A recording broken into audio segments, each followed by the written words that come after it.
చెప్తున్నారు, దైవజనుడా ఈ పట్టణాన్ని చూస్తున్నావే, ఎలా కనిపిస్తుంది ఈ పట్టణము? చూపునకు చాలా రమ్యంగా కనిపిస్తుంది, అందంగా కనిపిస్తుంది. దైవజనుడా ఈ పట్టణాన్ని చూస్తున్నావే, ఎలా కనిపిస్తుందంటండి? అందంగా కనిపిస్తుంది.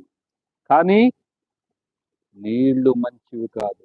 ఆ పట్టణంలో ఉన్నటువంటి నీళ్ళు ఏం కాదంట, మంచివి కాదు. అందుకని భూమి అంతా ఏమవుతుంది, నిస్సారమైపోతుంది, పంటలు పండుట లేదని దైవజనుడైనటువంటి ఎలీషాకు చెప్తూ ఉన్నటువంటి వాడుకున్నాడు. ఈ రోజున మనం కూడా ఎలా కనిపిస్తున్నాం? పైకి ఎలా కనిపిస్తున్నాం?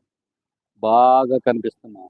కానీ మన లోపల ఉన్నటువంటి నీళ్లు మంచిగా. నీళ్ళు అంటే ఏంటి? నీళ్ళంటే బుద్ధి. బుద్ధి మంచిది కాదు. మన హృదయం మార్చబడలే, మన పరిస్థితులు మార్చబడలేదు, దేవునికి చోటు ఇవ్వలేకపోతున్నాం, కనుకనే ఫలం అనేది లేదు. సంతోషం